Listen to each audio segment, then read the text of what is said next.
Should we be in charge? Should we be responsible for providing low income housing through bond measures, meaning more taxes, through Measure E, which is obviously more taxes? Is this something that we're, as citizens of San Jose, responsible for? Because when you look at the 800-foot view, I don't know if it's something where it's something that should be our responsibility. I don't know.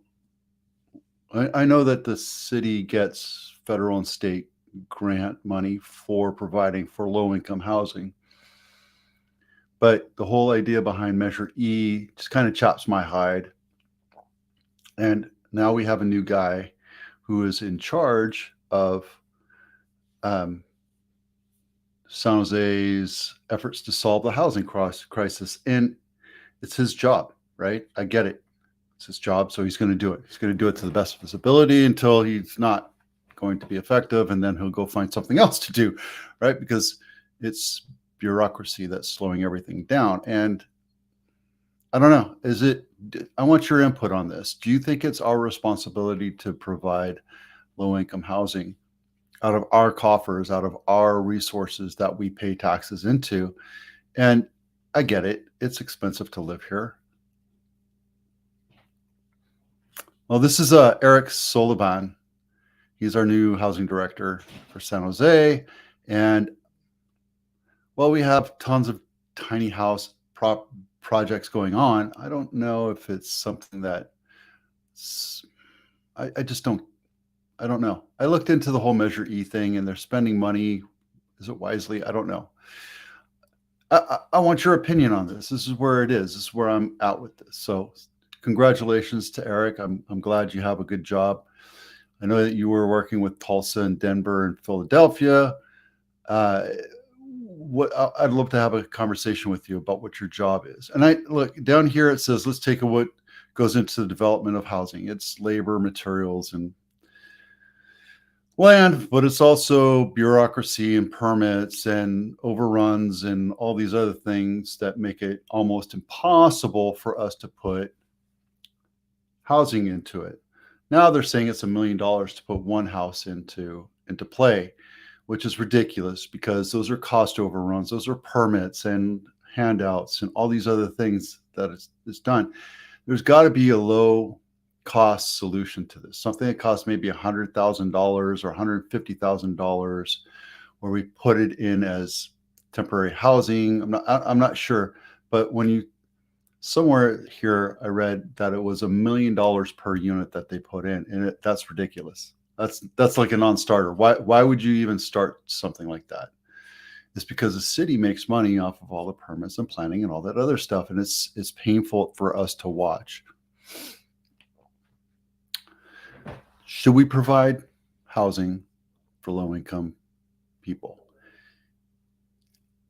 I don't know. I mean, I think when you have private organizations doing it, I think they have a way of making it happen. The only problem is we don't have enough private organizations, nonprofits like, the Jimmy Carter one, Habitat for Humanity. There's also Sobrato who provides, right? I think with the city coming in and putting their fingerprint on everything, it slows down the process. So by publicizing it or making it a public problem, costs become the biggest problem. So I'm not sure. I'm just kind of talking out loud here because it's painful for me to watch this happen. And it's not just a local San Jose thing. It's all over, right? It's not just California. It's all over the United States. How do we provide housing for it? Is it a right? It's not really a right. Is it a necessity? I don't know. And here's the thing, right? They say it's 57, and that's a very undercut number. I can almost tell you that it's over 20,000, at least in Santa Clara County. And I know that there's people that go out and count the number of homeless. We need to get the homeless people off the streets. I understand that. But is it really our responsibility? Please weigh in.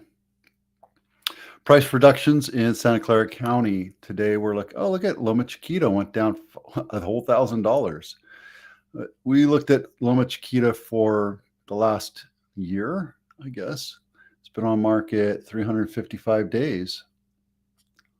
And it's no longer the lowest priced listing, but it's damn near low.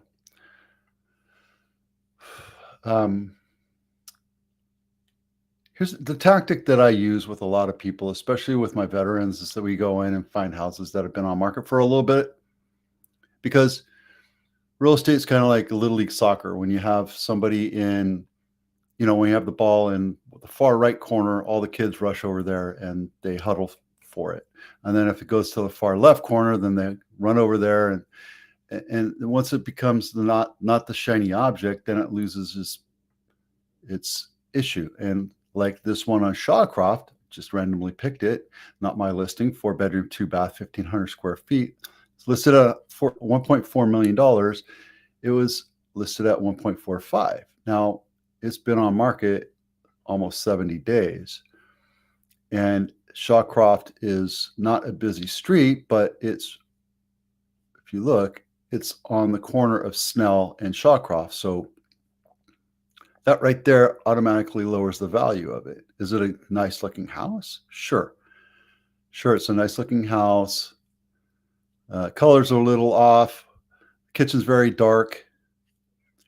The agent did not use a professional photographer. I can tell you that because these are dark. And when you use a professional photographer, they use HDR, which means they take a high, medium, and low res and they combine it together. They just popped this thing on the market and they're trying to get a premium price for it. Obviously, after 60 days, if your price is not attracting buyers, don't be a market maker. Let's see what else is here. That's a condo, townhouse, detached. Let's take a look at this one.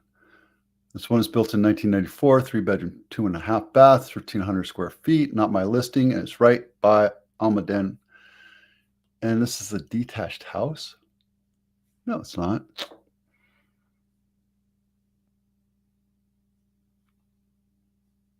Yeah, it's an HOA. This is a townhouse. So even if it's detached, this is $1 million house, especially at that size. Granted, it looks nice inside, but they painted the counters, put knobs on it, and put new counter. Did they put a new counter on it? It looks like an old counter. Yeah, bathroom's not updated. This is all 1994 styling. Look, this is a good house, but be aware that pricing is super important to buyers. And if you're comparing this to other houses, you need to be at or below the median in order to attract the buyers. The buyers will bid it up if it's priced correctly. So just keep that in your mind when you're pricing out a house. I have just got a new listing today, and we're going to have that tough discussion. This is Olive Street, and this is built in 1939, 90 years old, 85 years old. It's been on market 61 days, and they lowered it $80,000. But I want to say Olives. Well, it's not a filter street, but it's also not a busy street. People in Los Gatos, if you don't live in Los Gatos, you're not going into the neighborhoods, right? You're just sticking around the main streets. That's pretty much it. People really don't coagulate there. But this is a cottage. This is a tiny little cottage. Now, is it worth the land? No, the land's 3,500 square feet. So again, start at 2.2, you go down to 2.1. Guys, you're trying to be a market maker here, and all you're doing is letting it sit on the market. You're hurting your client. It could be coming from the client too. Look, this is not even a legal room. This looks like it was an attic maybe, or an addition.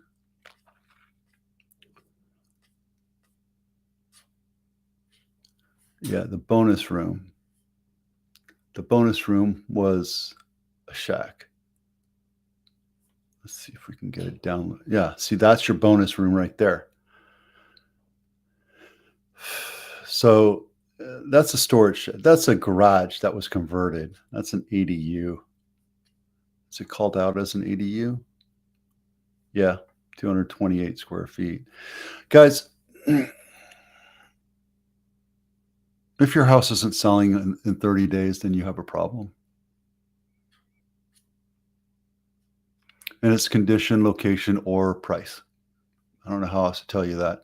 All right, highest sold price this month was, or this last week was $12.8 million. The lowest was $845,000. And the last two have been on market for a very long time and they're not going anywhere. So let me break this open for you. There you go. This is the lowest priced house. It's nine. Where is this? Whew. That's San Jose, Santa Clara County. Yeah, I guess so. There you go. You want to drive a little, save a lot. $350,000 for a 1,400 square foot house. Pass. This is the lowest sold price. Mount Madonna Drive in, where is it? Alum Rock area. Yep. This is a 3-bedroom, 2-bath, 1,222 for $845,000 on the market in 3 days, sold in 3 days. See? And this is the highest sold house in Santa Clara County.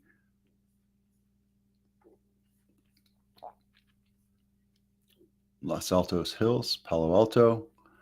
And let's take a look at this. Wow, that's beautiful. That's $12.8 million.